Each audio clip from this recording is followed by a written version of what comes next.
More than any of the other occult sciences, alchemy continues to inspire and allure. From popular culture to video games, contemporary spirituality, and even a recent and pretty significant renewed interest by academics of various fields. Alchemy, with its mysterious personages, its symbolisms, and its promise of radical transformation, has become virtually synonymous with Hermetic philosophy and esoteric spirituality.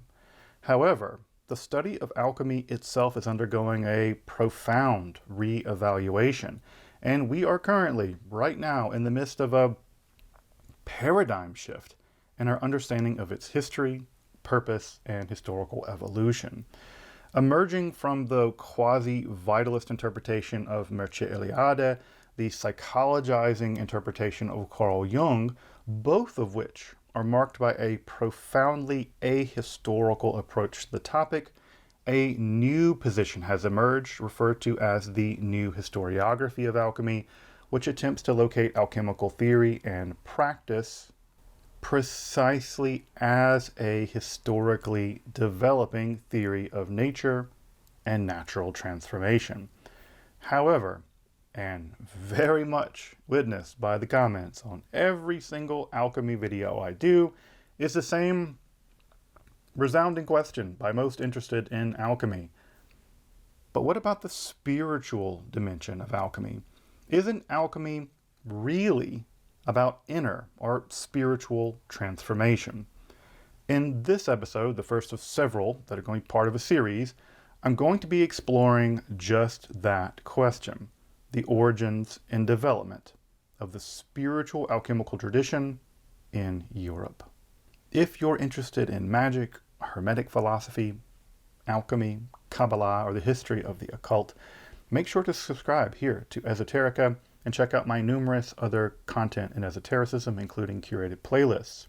Also, if you want to support this work of providing accessible, scholarly, and free content on topics in esotericism here on YouTube for free, I'd hope you make that possible by supporting my work over at Patreon, with a one-time donation, with the Super Thanks option, or picking up a cool shirt over at our merch store on the channel.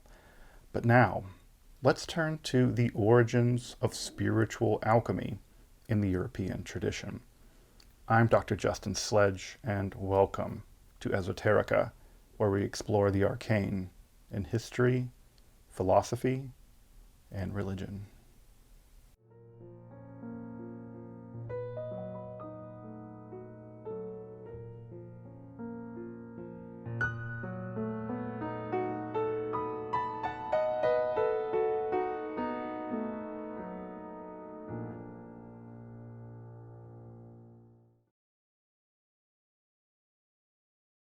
Alright, before turning to the origins of spiritual alchemy in Europe, we should first discuss a bit about the pre-European history of the concept and a bit about how the history of alchemy has been interpreted in the past few hundred years. These are both going to have a bearing on the whole topic of spiritual alchemy, so let's cover each of those in turn. First, this episode is going to be restricted to European alchemy from its introduction in the 12th century on February the 11th, 1144.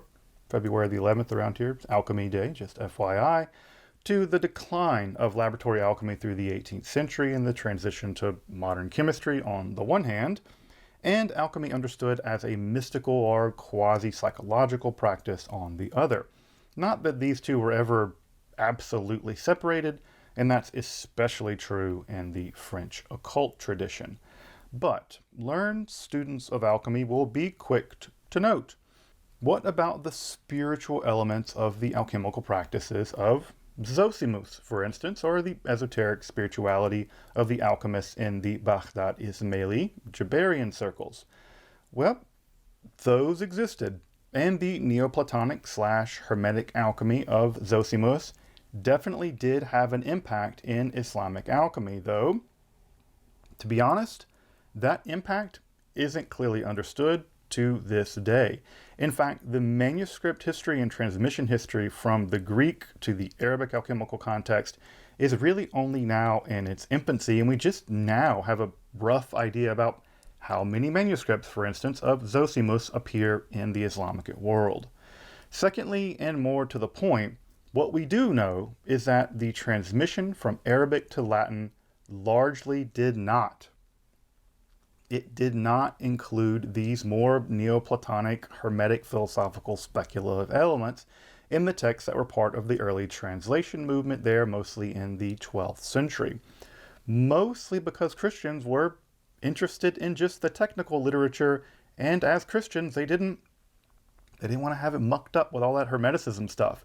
We should never forget, also, by the way, that texts like Aristotle's Meteorology were incredibly popular, and virtually all of the alchemical literature that passed from Arabic to Latin was almost purely technical in nature, with its philosophical elements stemming almost certainly and primarily from the Islamic Aristotelian milieu rather than the Neoplatonic Hermetic ones typically found in the old alchemists of the late classical world. Here I'm thinking mostly of Zosimus. Now, of course, names like Zosimus, Hermes Trismegister, Zoroaster, Ostanes, Maria the Jewess, Cleopatra the Alchemist. Not that Cleopatra. These are all name-dropped in a variety of these texts like the Turba Philosophorum, but the philosophy under the hood of almost all of these texts, virtually all of them, is strictly Islamic Aristotelian. That is to say, the exhalation theory and the mercury-sulfur theory of the metals developed in the Islamic world. You won't find much of the divine waters theory, for instance, found in Zosimus. So while you might point to texts of Zosimus as a precursor of spiritual alchemy in Europe, the actual text and spiritual philosophy of Zosimus were virtually unknown in Europe until they were published in French in the 19th century, with perhaps some very indirect influence from the Book of Pictures, which is still really debated by experts. Thus, the kind of heavy Neoplatonic Hermetic philosophical elements of Alexandrian alchemy, again, in Zosimus, was basically unknown to the entirety of the European alchemical tradition for the virtual 800 years of its existence. And to wit, just crack open the largest compilation of European alchemy contemporary to the actual practice of alchemy ever produced. The 6th-volume monumental Theatrum Chemicum, with its puny little English appendix, the Theatrum Chemicum Britannicum, which most people know because there are chunks of it in English. It's filled with hundreds of alchemical texts, and you'll scarcely find anything to contemporary conceptions of spiritual alchemy, especially the way that appears in the New Age or New Think movement.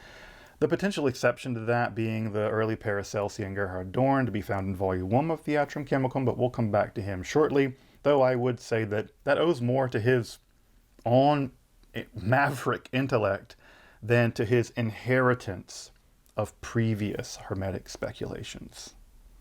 And, of course, European alchemists employed a range of metaphors and symbolisms of human gestation and transformation for alchemical changes that were just that.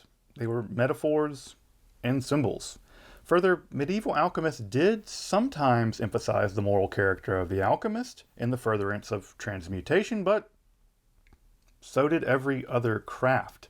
That's not at all unique to alchemical literature. It's just as true for brewing manuals, linen production, and smithery manuals of the time. And frankly, that was just good press for alchemy, making themselves look real righteous, because just as they were often thought of as alchemists, they were thought of as frauds at best and conjurers at worst throughout most of the Middle Ages. And again, this was the Christian Middle Ages, and all success and failure in life was due, well, at least in significant part, to God bestowing blessings upon a person's work because of their good Christian standing. And further, some, but definitely not all, alchemical texts engaged in significant prolonged allegories of the transmutational process. But again, allegory was just a standard trope of medieval literature, including what we might now call all the branches of medieval science. They even had allegories of things like geography. Again, none of that's unique to alchemy.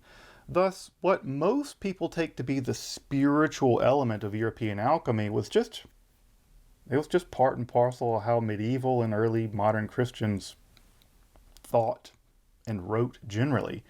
It was a literary conceit, not a theory of change, and certainly not them hiding much of anything.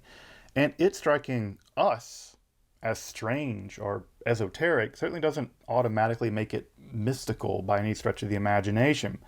So the mistaken view that European alchemists were primarily interested in an inner or spiritual transformation rather than a theory for understanding and transforming nature, especially transforming metals and mineral compounds, is honestly, it's mostly a lack in our understanding of medieval and early modern technical literature. But it is also motivated, significantly inspired, by a misinformed 19th century and 20th century revisionism of what alchemy was in the first place. And to grasp that, we need to discuss the historiography, or the history of how something, in this case, the history of how alchemy was told, how that history developed at all. Now, even by the 17th century, alchemy was undergoing enormous shifts of its fundamental aims, especially beginning in Central Europe. Increasingly, alchemists were professionalizing. They were bound by legal contracts to do what they said they could do, and they were shifting their aims from the ever-elusive metallic transmutations to other aims, such as improving ore separation in mining, precious metal assaying, and the early industrial production of chemicals like potassium nitrate, saltpeter. It's a chief component in gunpowder. Turns out, gunpowder is a more reliable means of actually getting gold and silver than mucking about trying to make a philosopher's stone. Further, in other regions of Europe, the avant-garde Paracelsian movement, with its renegade emphasis on experimentation. Can you believe that? Experimentation and personal observation rather than appeal to authority, which was how medieval science basically operated up to that point. No matter how sacred or ancient or mysterious, we're niching down in precisely those experiments and escaping the centuries-old theory of the exhalations that we find in Aristotle's meteorology and the sulfur-mercury theory of the minerals and matter. In fact, avant-garde alchemists were laying siege to what had been the very theoretical and practical foundations of alchemy itself. The alchemists were tearing alchemy apart. French alchemists were revealing that air, earth, air, fire, and water, that air wasn't a homogeneous thing, and thus not elemental in any sense. There's Boyle over there on England speculating that invisible corpuscles of various species might explain the diversity of the elements, and further emergent capitalism and the industrial need for high quality, pure, and systematically produced substances and procedures like, sulfuric acid, propelled a purely practical shift in alchemical concerns more generally. Thus, by the 1720s or so, these laboratory alchemists, somewhere between alchemists and modern chemists, began to publicly denigrate those that still labored under the old medieval exhalation theory, the mercury-sulfur theory, or even the kind of newer salt-sulfur-mercury theory of the Paracelsians, who were justifying these beliefs basically out of appeals to authority or secret esoteric talk that never produced results. These were alchemists calling out other alchemists for hiding behind esoteric secrets and you don't know what I really know and I'm really an adept. It was a call out to say, if you can do these things, do them, but if you can't, go play somewhere else. And to be honest, this shouldn't be surprising. These avant-garde alchemists, post-alchemists, chemists with a Y, or transitional chemists, everybody you want to call them, had done more to unlock the secrets of nature and reliably transform it in 50 years than nearly 800 years of alchemical toil and speculation through the Middle Ages. Now, that's not to say that the alchemists had accomplished nothing. That's certainly not true. But they had labored under a fundamentally wrong theory of nature, and despite their real experimental developments, which we should give them all the credit to, they still clung to tradition and appeals to authority. They hid behind jargon and they appealed to the esoteric. Above all, even and especially when contradicted by repeated experimental failures and dead ends. Thus, given the meteoric success of early alchemical chemistry, which, again, I want to reiterate, was originally led by avant-garde alchemists, especially Paracelsians, and the rise of Enlightenment values more generally, the alchemists of the Middle Ages, the alchemists of old, were increasingly disparaged as backwards, degenerate vestiges of a time of intellectual stupor, religious superstition, and the general darkness of medieval nonsense. And with the success of the new sciences, as they were called then, as opposed to the old science of Aristotle, and which was inclusive really of alchemy in so many ways, the theory and practice of the alchemical arts came to be, well, it came to be cast into the trash bin of pseudoscience, and thus it basically lay for nearly 200 years. The exception to this story is going to be the history and development of spiritual alchemy beginning sometime early in the 17th century, but we're going to circle back to that in just a moment. However, this situation would somewhat turn around in the Romantic reaction to the Enlightenment, where both the sorcerer and the alchemist were largely fused, despite the continuous protestations of the latter that they were not sorcerers through the Middle Ages, especially given the acrimonious history of the art versus nature debate that plagued alchemy through the Middle Ages. Of course, despite the technological, theoretical, and even political successes of the Enlightenment, rights, it came with social upheaval, with cities that were slums, the disruption of traditional life, for better and for worse. And this all led to a romantic view of the medieval past by people who didn't have to live in it, while the character of the alchemist was starting to undergo the process of romantic rehabilitation, from the pseudoscientist to holding long-lost occult secrets of life and nature. You can think of Shelley's Dr. Frankenstein as being part of this rehabilitation, although Frankenstein himself was an insufferable jackass. Actual knowledge of alchemy and how to understand actual historical alchemical texts, it was effectively lost by the Romantic period. Thus, our understanding of the actual theories and practices of historical alchemy during this period were mostly fanciful and speculative, in the same way that Renaissance people tried to figure out how hieroglyphics worked by thinking it meant like bird, squiggly line, dog. And it was into this lack of historical understanding that ahistorical speculation about the nature of medieval and pre-modern alchemy thrived. They didn't know any better, so they just made up stuff. The most famous examples of those being the Romanian-born scholar of religion Mircea Eliade and the Swiss-born psychoanalyst Carl Jung. For Eliade, alchemical texts were expressions of a perennial inner mystical or spiritual quest of the alchemist, encoded in symbolic language beyond logic and language, and were inherently nonsensical at some level. They were mystical expressions, not code for something else. For Jung, alchemical texts and their laboratory experimentations, which puts Jung a little better than Eliade, were essentially projections of the psychological processes going on within the mind of the alchemist, especially that of their own psychological individuation and modernity. In fact, in his infamous 1946 article in Ambix, this was the academic journal concerned with the study of alchemy and chemistry at that time, still, he declared all of alchemy to be a museum of projections that should be treated by psychoanalysis and not by chemists. Thus, alchemy was worthy of serious study, but because it revealed data about psychology and psychological development. Now, as profoundly misguided as this was, it did at least open up alchemy as a field worthy of scholarly analysis rather than just being the waste bin of pseudoscience as it had been previously. And for 40 or so years, Eliade and Jung's alchemy as an ahistorical, mystical journey or museum of projections, that was the dominant mode by which alchemy was studied academically, and even more so, that was how it was known publicly. In fact, it's probably the understanding of alchemy virtually every one of y'all to this channel probably had at least at some point. At least at some point.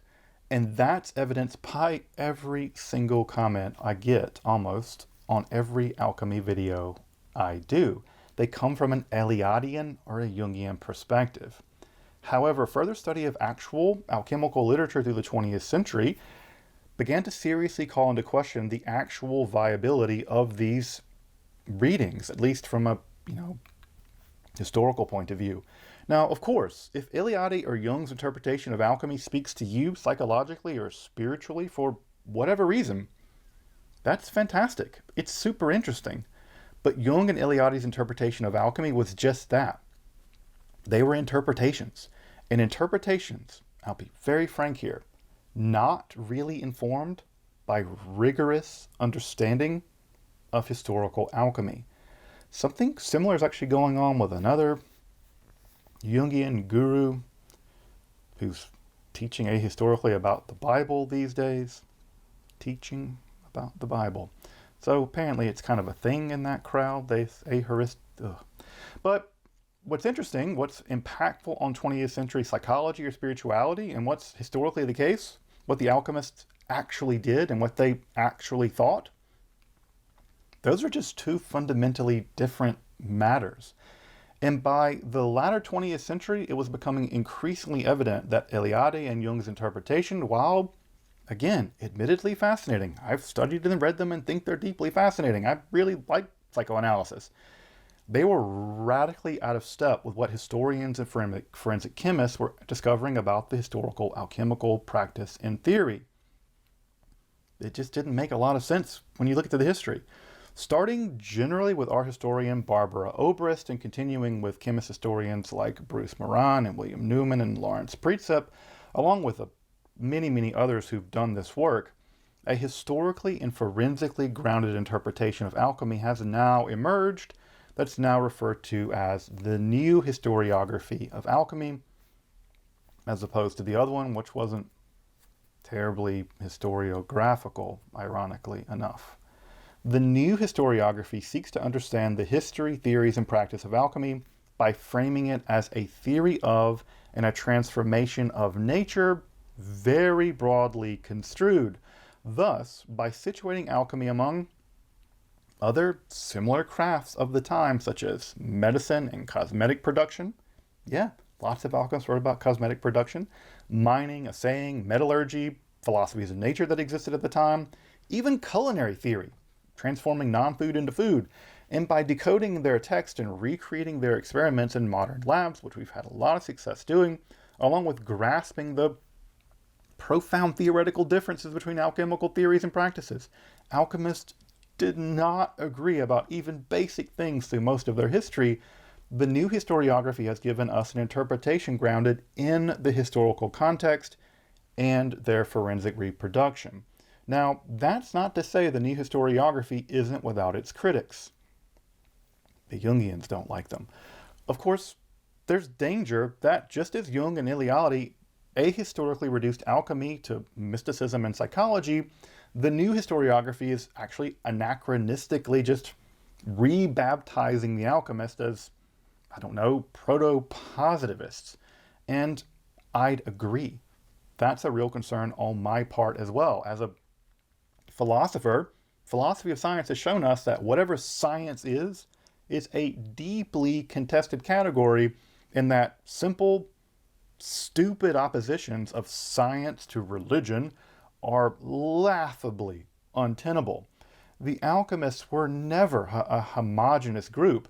Modern philosophical and scientific categories are only ever going to, at best, provisionally capture their theories and practices, and it is only when we suspend our beliefs to understand them, the alchemists, on their own terms, without judgment, without sneering and looking down our nose at them, that we might then, just then, begin succeeding in understanding them.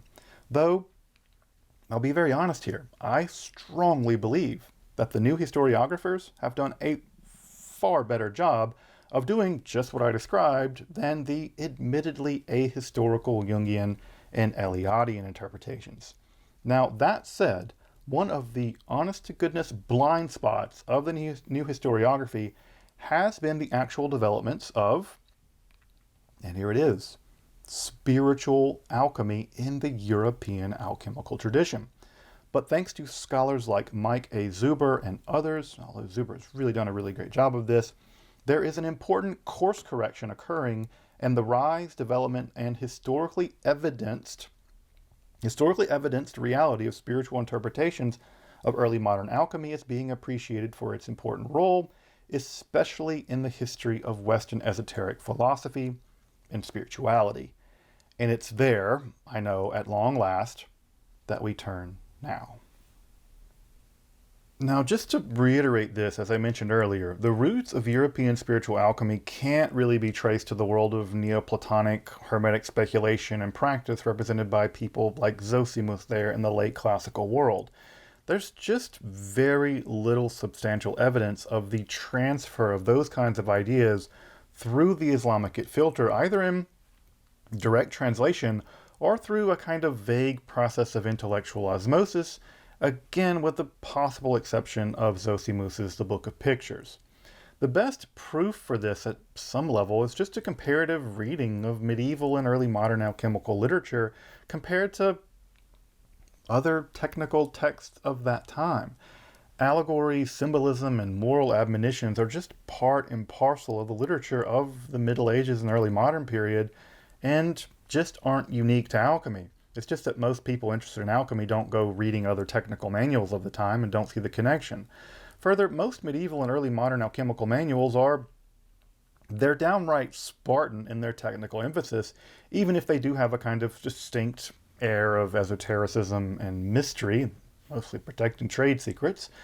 This is much to the appointment of actually people who are spiritual seekers trying to read them for the first time. They're just manuals for transforming metals.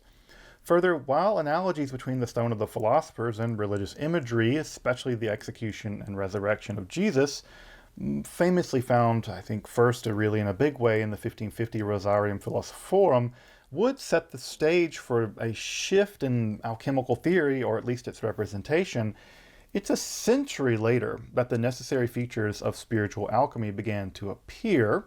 So, what are those elements that compose and give rise to spiritual alchemy? Because really, it came into existence. The first of those was an innovation pioneered in German mystical theology, beginning with the Beginns, but also reaching systematic exposition in folks like Meister Eckhart, Henry Suso, and Johannes Tauler. There was a shift in just how salvation was effectuated for and by the redeemed Christian believer. In earlier soteriological theories, or theories of salvation, grace flowed from the ultimate sacrifice of Jesus upon a believer as a kind of object of salvation through the administration of the sacraments and confession, and especially baptism, all of which were mediated by the church and initiated into one's faith. That's kind of the classical mode.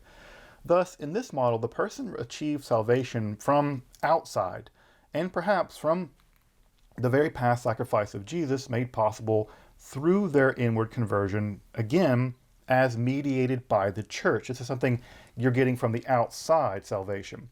However, in this Germanic mysticism, there was an increasing shift in how Christ inwardly regenerated the sinful spiritual state of the believer in the eternal present, as the Son was birthed continuously in the soul of the believer, as, for instance, Meister Eckhart had it.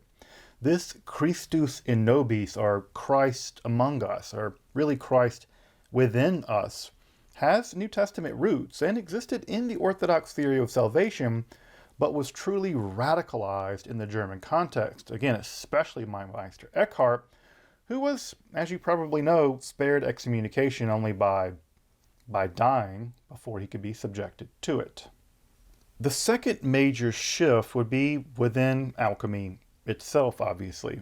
Paracelsus would explode upon the alchemical and medical scene in the late 16th century, urging a radical shift in methodology, the rejection of authority as absolute, and the need to do grounds-up experimentation, a shift in the aim of alchemy, largely away from metallic transmutation and towards alchemical medicine or pharmaceutics, something you might know as spagyrics, and a shift in overall chemical theory from the old sulfur-mercury theory to a mercury-sulfur-salt theory.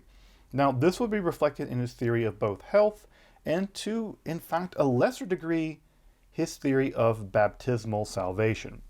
Now, for Paracelsus, the human being was composed of both a physical body that was perishable and an eternal soul, but also a third kind of substance that he called spiritus, a kind of divine spark, which was either implanted in us or regenerated in us through salvation. This Paracelsian spiritus was literally the God Christ within the self, which was activated through baptism and then nourished through the Eucharist as a form of spiritual regeneration of the believer. Now, the word spiritus had an extraordinarily complex usage during this period, even now, and was typically thought of as a kind of pervasive quasi-material, quasi-spiritual substance, which was the essential element, the quintessential element, the fifth element of a thing. Think of how we talk about distilled spirits of grapes or barley.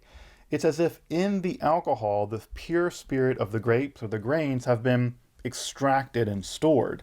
While Paracelsus rarely bridged the gap between his alchemy and theology in his writings, he remained, well, a Catholic his whole life, though shockingly a really idiosyncratic one to be sure. He provided both a mechanism of the interiority and a process by which that very inner spiritual spiritus transformation were possible in alchemical terms and processes. And yes, that was my dog barking. A third was a general shift seen in Protestant theology away from the theory of salvation achieved through the mediation of the church and the sacraments, because the Protestants were not about that mediation game. As the Protestant Reformation really burst onto the scene and developed, this idea would, of course, lead to the exclusive purview of the church as being the mediator of even baptism, or none of this being effective of salvation, sola fide, faith alone, eventually becoming a mere outer sign of a fundamentally, even exclusively interior salvific process of spiritual rebirth. This being born again in Christ. In radical Protestant circles, even born as Christ, with the inner Christ born always in the soul in this regenerative process, a la Meister Eckhart, was foundational to the process of salvation itself.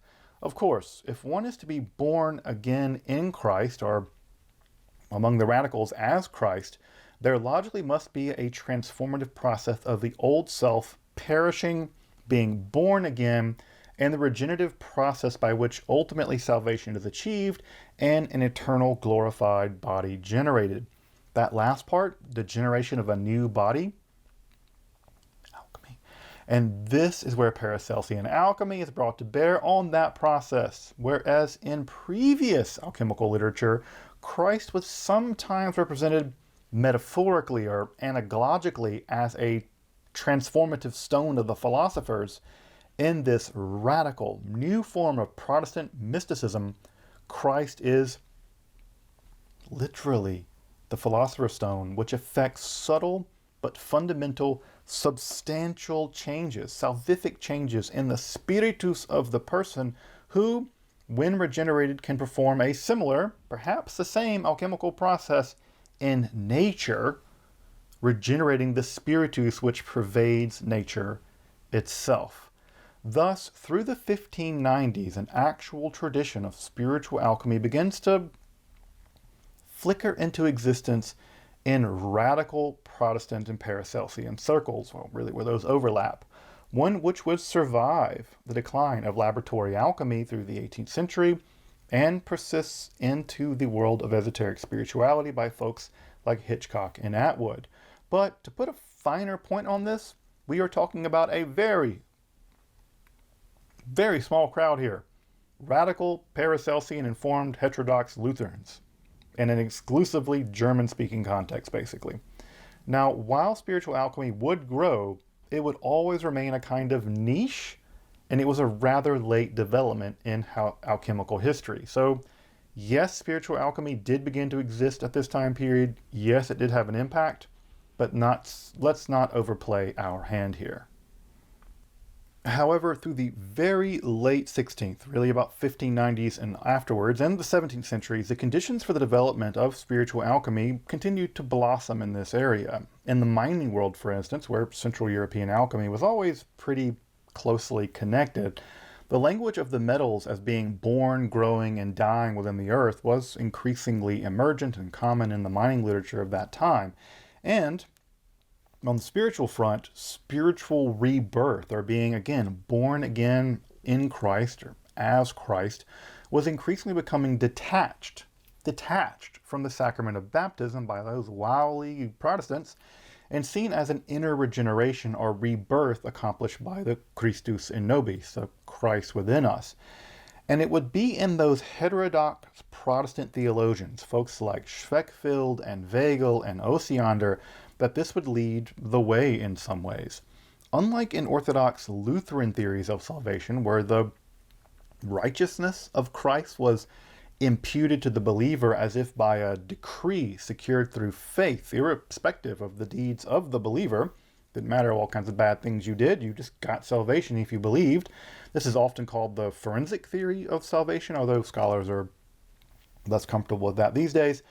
This more heterodox movement held to the more radical and mystical notion of salvation as being a regenerative unity with Christ as an inward spiritual state, as a kind of rebirth. And of course, this had serious consequences for both the destiny of the sacraments, but also the necessity of just an outward church at all. Priests or rituals whatsoever. Those were all taken to be increasingly unnecessary for salvation. And such a position was held by people like the mathematician Andreas Osiander and the Paracelsian theologian Valentin Weigel to some degree or another. At the same time, the German alchemical world was also turning in the direction of theology as well. They were also getting on the theology bandwagon in a way that alchemists really hadn't previously, with Paracelsian luminaries going far beyond their teacher Paracelsus in combining alchemy and theology. You have folks like Gerhard Dorn, Heinrich Kunrath, and Oswald Kroll would be some of the most important to really link the incarnation of Christ as both divine and human with the transformatory power of the Philosopher's Stone, with the regeneration of the human being and nature more generally as part of a three-step process. At this point, I should probably mention Gerhard Dorn was one of the most picked over of Jung's favorite alchemists, but it should be made really clear here, Dorn is not really representative of the state of alchemy at that time, and really not even representative of alchemy of any time in the history of the alchemical tradition. So the fact, again, that Jung really picks out Dorn and really makes Dorn representative of alchemy in totality just shows how much he cherry-picked things. However, it's in two mysterious and pretty obscure alchemical tracts ascribed but not written by Valentin Weigel, that a truly spiritual form of alchemy does seem to first take shape. Azoth and Fire, and concerning the dialogue of death. The first, Azoth and Fire, has mysterious origin and switches the number 666 from describing the Antichrist to describing Christ. So this book's real short and weird. And from the number 666, they discover all kinds of weird, interesting secrets. This is a theme taken up by several of these early spiritual alchemist people, so that's interesting. But the central thrust of Azoth and Fire, which is admittedly very obscure, is an identity of the Philosopher's Stone with the Celestial Stone, which is Christ. It's the only thing with the ability to regenerate the world itself.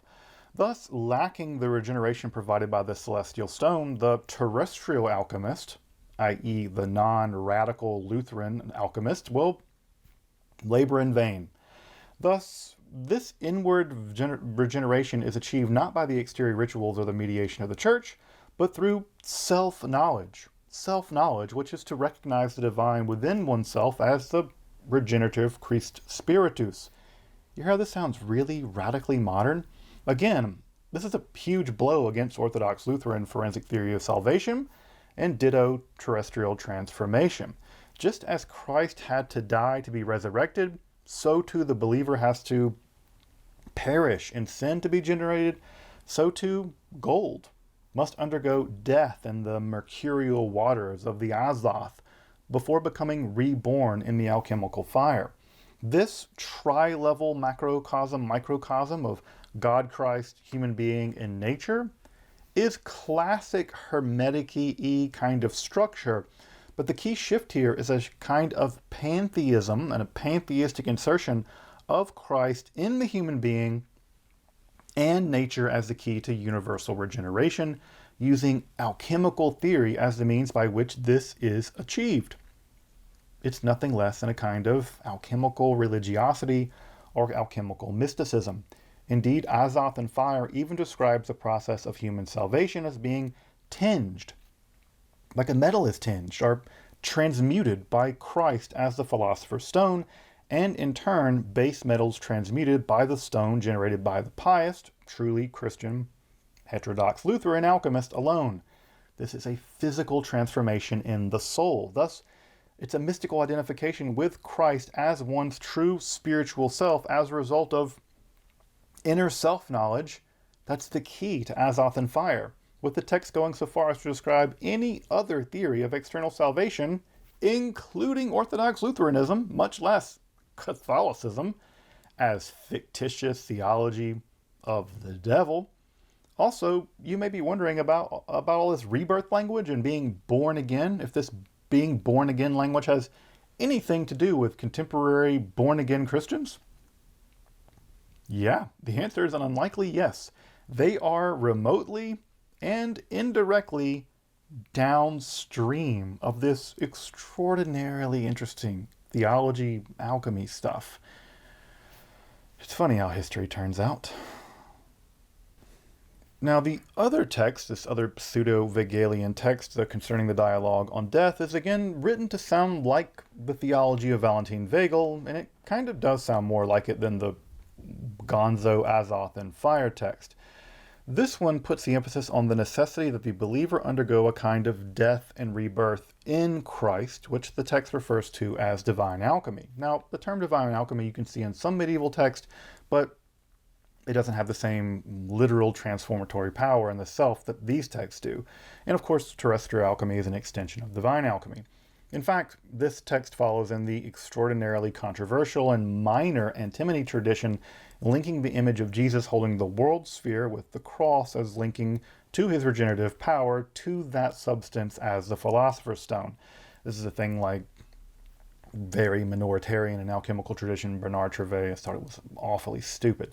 By extension, just as Jesus was rejected, so too was antinomy was rejected, and that which is rejected everywhere is actually the rejected cornerstone. So it kind of relates the rejected cornerstone to the rejected theory of antimony. Both of these texts were among the first to link the inward salvific power of Christ within this radical Protestant theology with the Paracelsian alchemical substances and processes as the means by which inner spiritual transformation, but also outer natural transmutation are achieved.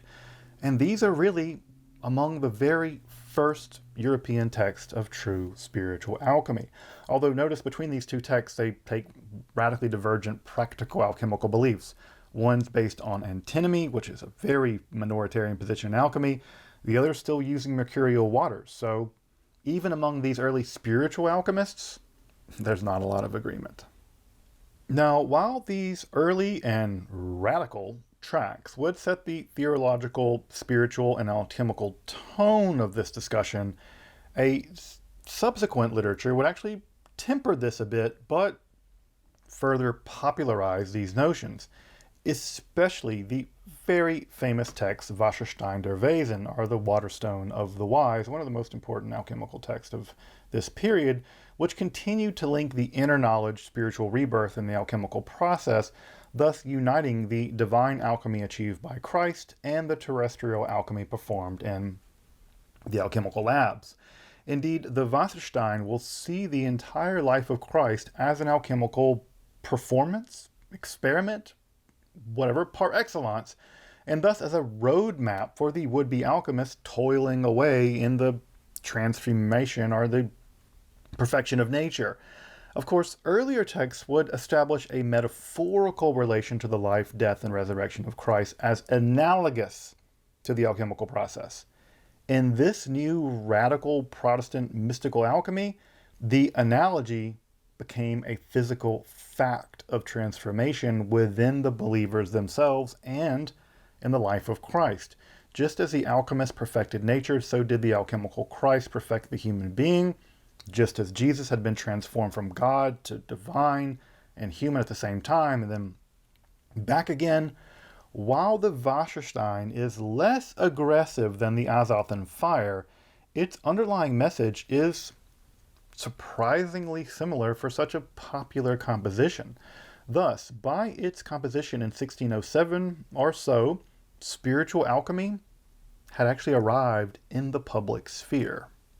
Similarly, the astrologer Paul Nagel, whose commentary/edition of the Azoth and Fire actually greatly aids anyone who wants to comprehend that text, he actually expanded on that odd, weird 666 number speculation. He flips it over to 999, but says, the real adepts, the real philosophers will know. But he develops his alchemical mysticism in his 1620 Azoth Nostrum Solidificatum, our Azoth becomes gold. This text deals with what he calls the natural Azoth, the philosopher's stone, which is capable of transforming all physical bodies into a regenerated state of prelapsarian. That is to say, you can go back to the way you were before you were in, before the sin in the Garden of Eden. But also the supernatural Azoth of Christ, which has the power, to glorify the human being into a state of deified perfection. Just that. Indeed, this term, which by the way, Azoth has its origins in the Arabic for just the word Mercury, is construed to represent the Alpha and Omega, which is Christ, the A and the Z of it, Azoth, even though there's a TH at the end, but maybe that's just the Hebrew word for, I don't know. This supernatural Azoth is found within the believer through introspection again and personal piety, especially continual prayer in Nagel's text. This personal piety takes the form of the alchemical process by which, just as a stone goes through the process of purification, so does the believer, and so too did Jesus Christ while on earth. It is only through identity with Christ at every stage of that process that can this inner regeneration occur, and in turn, such that the regeneration of the alchemical art upon nature is possible. It's like you have to unlock one regeneration to unlock the next one. Thus, the life, death, and resurrection of Jesus the Christ was an ontological alchemy, the inner regeneration of the believer, one of spiritual alchemy, and the physical laboratory alchemy all became linked into one alchemical totality. So between 1590 and 1620, spiritual alchemy as a distinct blending of German mysticism, Paracelsian alchemical theory and practice, and heterodox Lutheran theology blended together to form the basis of what would become truly a European tradition of spiritual alchemy, a form of mysticism that would reach its most powerful articulation in that very founder of Christian theosophy, the mystic of Görlitz, Jakob Böhme. It would be Böhme's theosophy and his uptake of this novel spiritual alchemy into his religious philosophy that would dramatically impact Western occultism and esoteric spirituality for centuries to come, down till now. And it will be to Jakob Böhme's spiritual alchemy that we will turn to in the next episode of this series on spiritual alchemy. Until then, I'm Dr. Justin Sledge, and thank you for watching Esoterica, where we explore the arcane in history, philosophy, and religion.